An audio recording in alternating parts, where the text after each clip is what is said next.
citizens, what to say.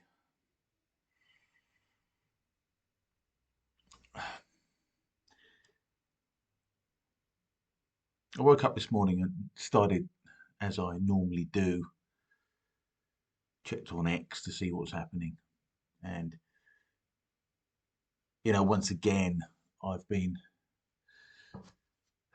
shocked anew. And I thought I was beyond being shocked, but it seems not.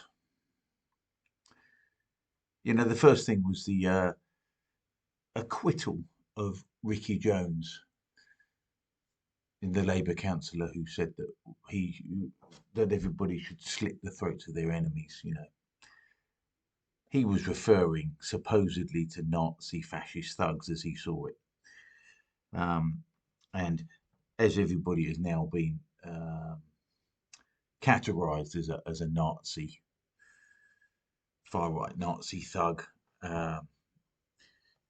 Anybody who objects to the sexual assault and rape of their daughters and their wives and their sisters, even their mothers,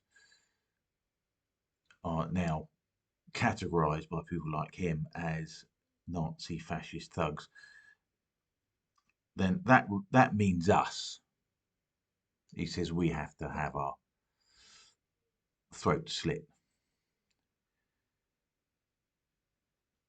Now, this is an extreme test for my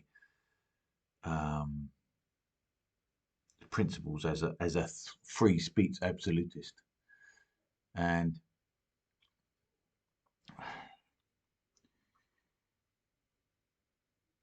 the extremes test the principle, and my feeling is that he should be allowed to say what he wants, even to that extent. Obviously, I don't wish people to start encouraging other people to inflict violence upon others, but I believe that is everybody's right to do that. As uncomfortable as that may be.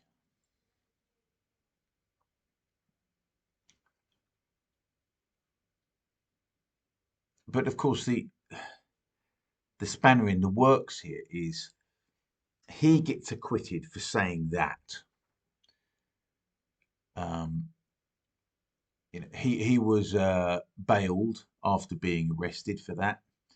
It took a year for it to come to trial. It came to trial. He offered all sorts of, or his legal team offered all sorts of mitigating factors, and apparently so, he was acquitted in 7 minutes.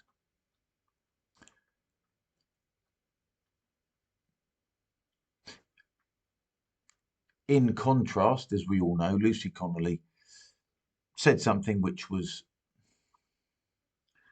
unpleasant, perhaps we should say, but in a heightened state of agitation after the murder of 3 young girls in Southport. And she said something she probably shouldn't have said.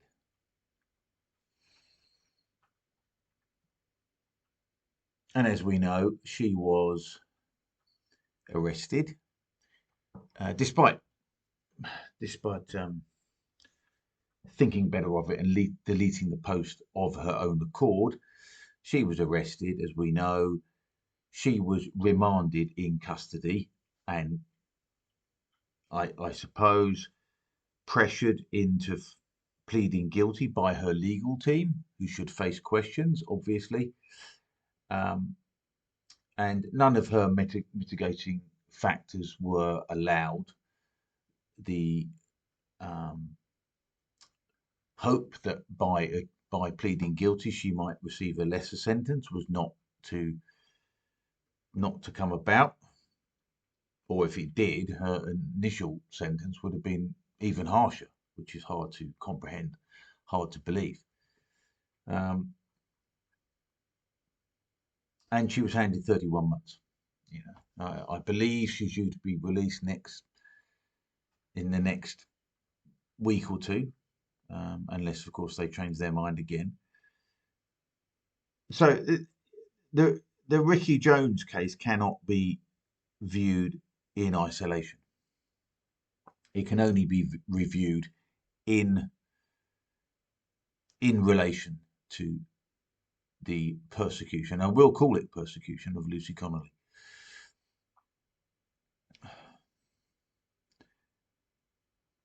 So once again, I was shocked. I woke up expecting, well, I didn't know when I expected the verdict, but I expected there was no way that they could find him anything but guilty. And they did. The jury, a jury of his peers, found him guilty. Found him not guilty.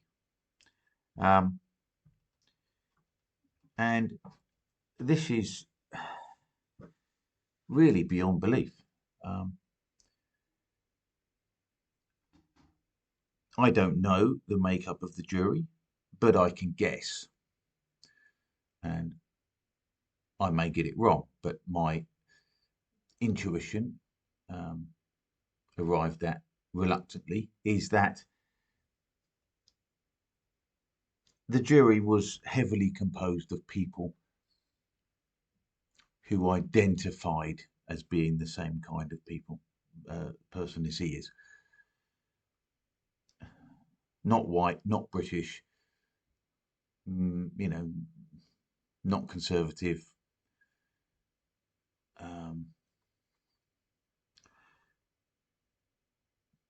So the conclusion must be that he was.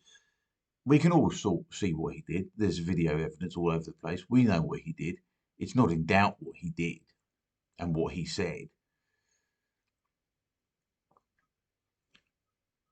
And it was a test case. He should have gone down. He should have gone down for at least as long as Lucy Connolly. He should have done. And he didn't.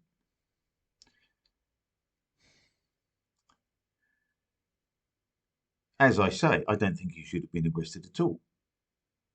It's in accordance with my principles of absolute free speech. He shouldn't have been arrested at all. But when Lucy Connolly has been arrested, and tried and convicted in double quick time, it's a perfect comparison. Yeah, the libtards will say it's not a perfect comparison because she pleaded guilty, but she was coerced into pleading guilty, and we all know that. We all know how unfair it is. We all know it's two-tier justice. We all know that they will look after their own, and they will punish us.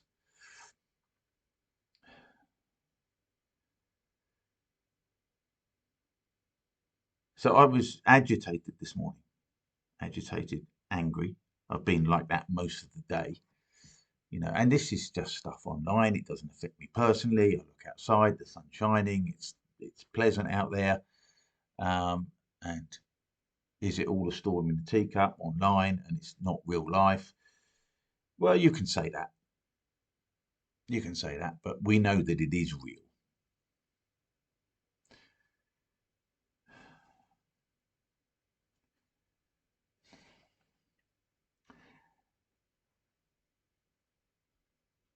And then just as I was coming down from my fury about that, you hear that the illegal migrant from the Britannia Hotel in Canary Wharf, who waltzed into somebody's house, uninvited, into a blind woman's house, who was obviously very frightened, and was, it seems, now, I don't know the details of the case any more than anybody else, as what's been on social media. I don't know this, but assuming that most of the reports are true, and I say assuming, it appears that the daughter of the woman came down, grabbed a meat cleaver, and threatened the man to chase him away, which is what you would do. if you found a strange man in your house. That is what you would do, and you should be allowed to do that. And he was arrested, almost immediately released by the sounds of it, and the young girl, the young lady, the daughter, they of course arrested her. And not only did they arrest her, but they arrested her and they refused her bail. Now she's in a cell for a month. If I've got my facts right here, I may not have done, and that's the caveat. This is a reaction video. You know, I'm agitated, I'm triggered, I'm provoked, and I'm angry. And I've been angry all day.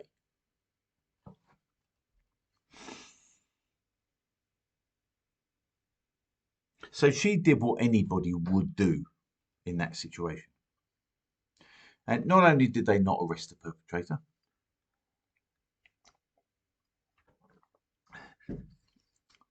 they arrested a daughter for defending her mother. Or at least even just threatening to threatening to protect her mother. Sounds as if she chased him out of the house, so there was no violence. And while I was digesting this and wondering if it was true, and like I say, I don't know if this is true. I only know from social media, like everybody else knows. I don't know if this is true. So that's my caveat. I don't know if this is true. But I also saw a video supposedly of the young woman remonstrating with about 6 or 7 police officers. You know, it was a video from a distance, so you could hear there was raised voices, but you couldn't really make out the things that she was saying, not all of them anyway. And she was obviously very angry. She didn't look like she'd lost her temper. She was extremely angry, as well you might be. And obviously this is before she was arrested. And a detail emerged that shouldn't matter. It shouldn't matter, but it does matter. In this febrile atmosphere that we have now. And if the video I saw was the correct one, and if it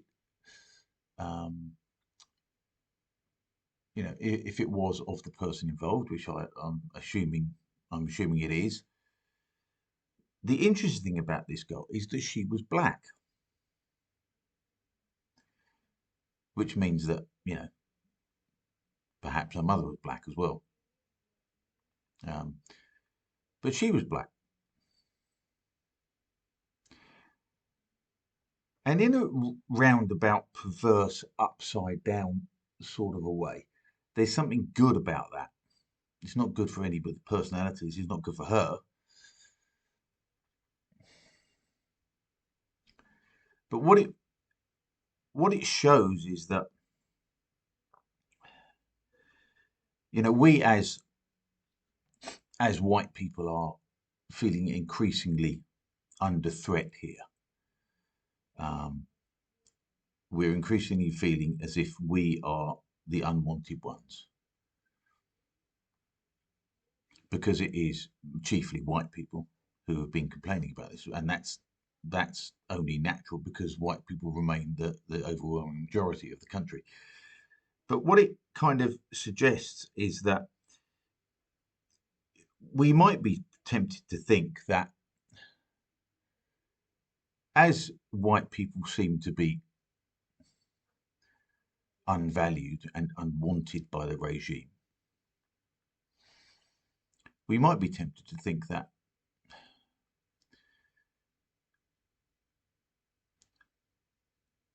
the authorities might have taken that a bit more seriously. The intrusion by the migrant into the house. because the victim was black. Or at least the victim's daughter was black anyway. And what this shows is that this is black people's fight as well. And it shows that the regime will target anybody who protests, anybody, even if they're black. It definitely will if they're white, but it also appears that they will do it if they're black as well. So it's not, it doesn't seem to be necessarily that there is specifically racial politics going on here, only the politics of migrant versus the rest of the population.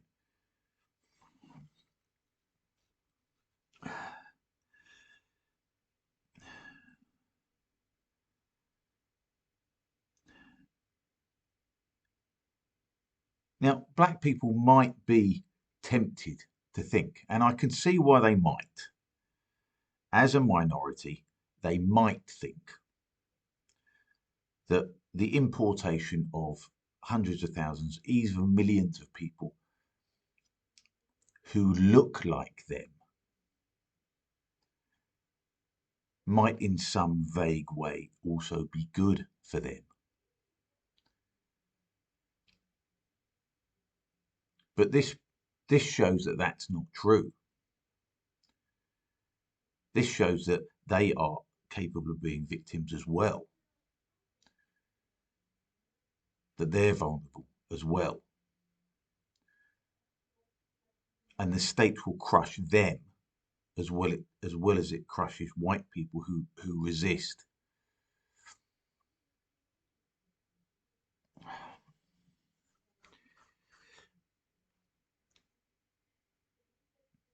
And really this is really where the rubber hits the road on this, because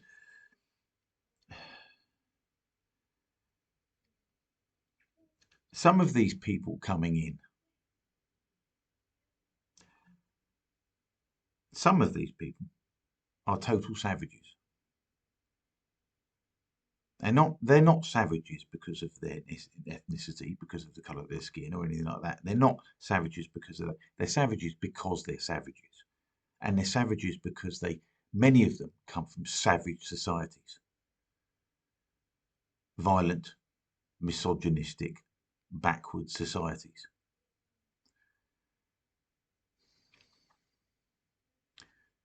And to normal, everyday black people who've lived here for ages and get on and do the right thing and normal, ordinary,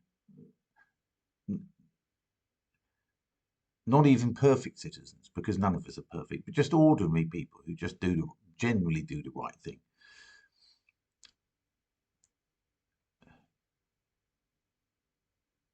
These people are not like you. The only thing that these people have in common with you is that they don't have white skin. That's the only thing there is.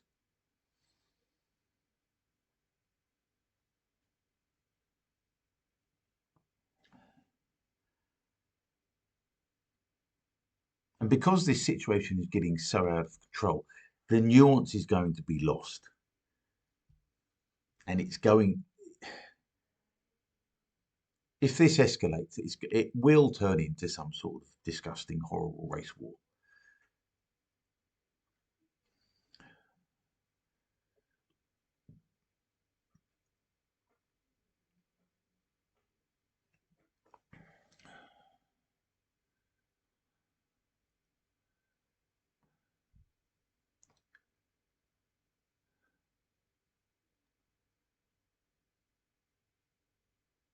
Because all the commentary on this and all the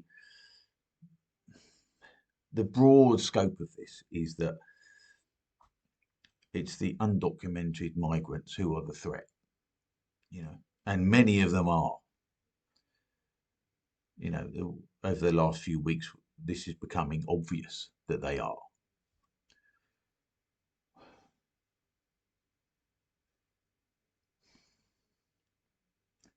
And there's something that we ought to acknowledge here as well, is that some of these people may be, I mean, it doesn't really matter because France is a safe country, so they're already safe, but let's just put that to one side for the moment. Some of these people may well be fleeing persecution.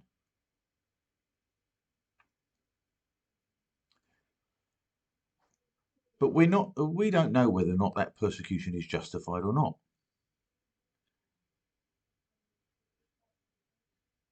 If somebody is fleeing the justified persecution of somebody because they are a murderer or a rapist,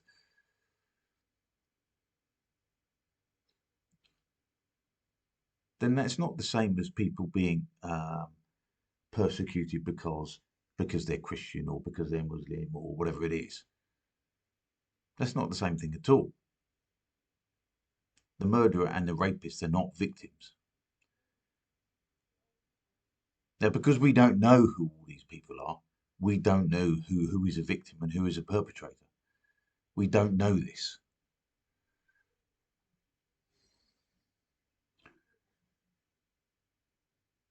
But what we do know from repeated allegations, yet to be proven, but repeated and repeated often enough that a pattern is emerging,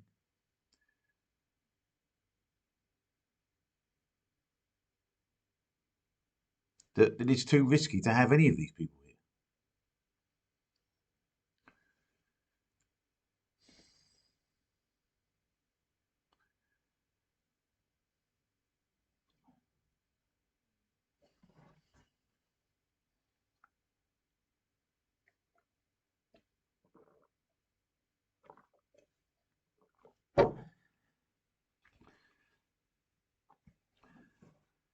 I'm getting increasingly concerned about how this is going.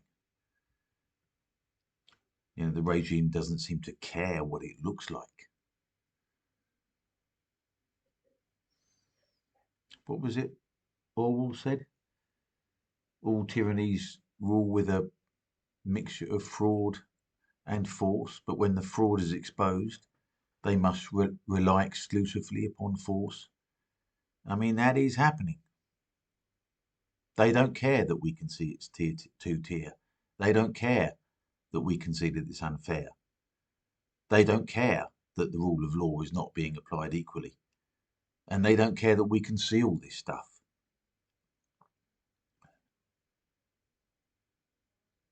But they're doing it anyway.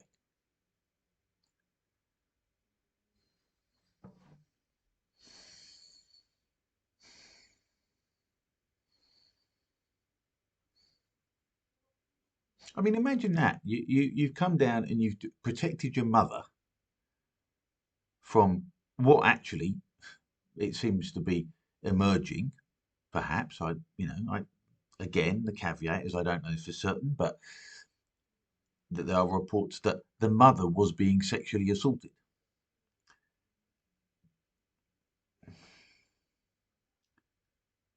And you come down and you protect your mother, you chase the man out of the house, and not only do they not arrest him, or they arrest him and release him, but they arrest you, and then you deny bail. The poor girl's in a jail cell for a month. Does she have a job? Well, she won't have a job by the time she comes out, even if she does come out in a month. I mean, she hasn't done anything wrong. In fact, she's done the right thing. But the regime doesn't care about that. The regime only cares about compliance. It only cares about obedience.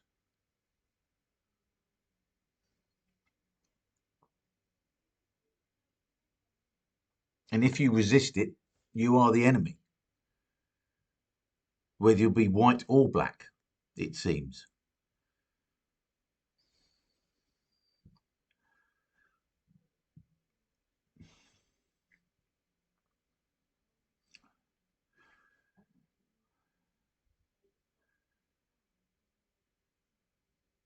Now there's a guy that I follow on X,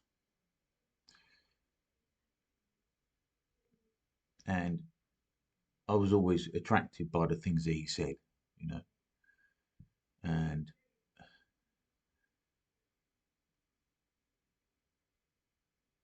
the way he has a very precise moral clarity about things.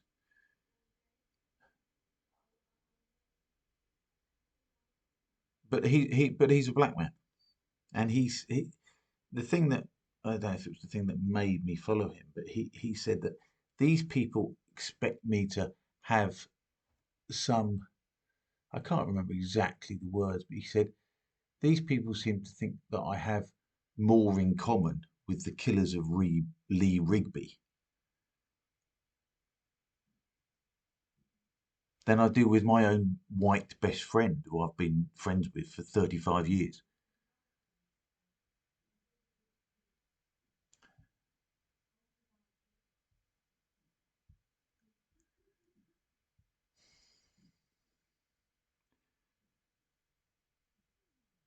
Now, for that, quite a lot of the people in the black community, whatever the fuck that is, for saying that, they'll call him a coconut. Like it's anything to do with them who his best friend is.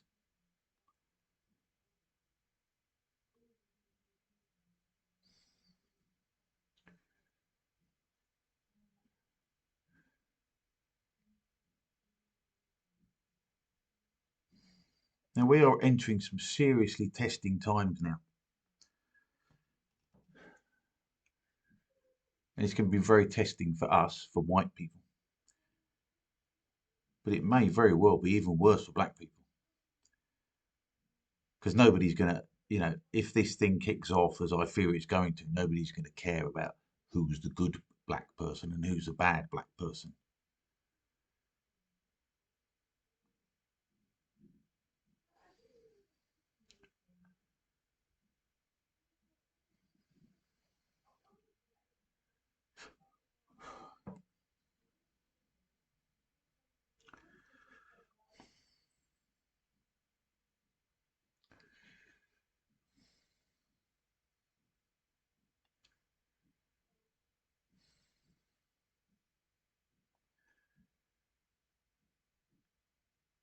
Now, having said that, I woke up and I was angry, and I've been angry all day. And angry is what they want you to be. And they do want you to be angry, and I've fallen into that trap, no question.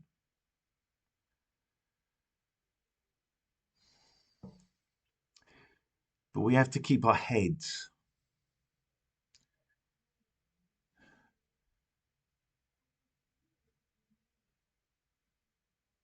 And we have to make sure that we don't react without thinking.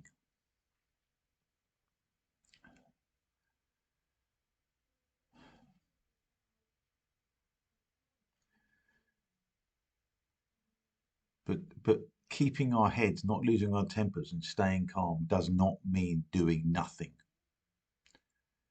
We have to find ways to do the things that we need to do.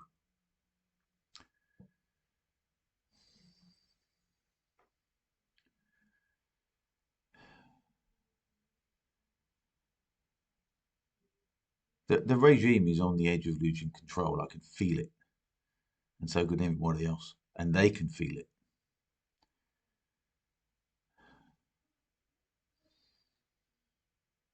They know they can't control what's coming. And yet they've got nothing else nothing. They've got no other options. They have to keep clamping down on everybody.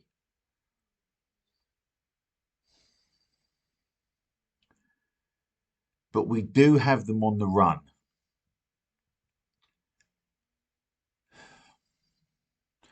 So remember that, everybody.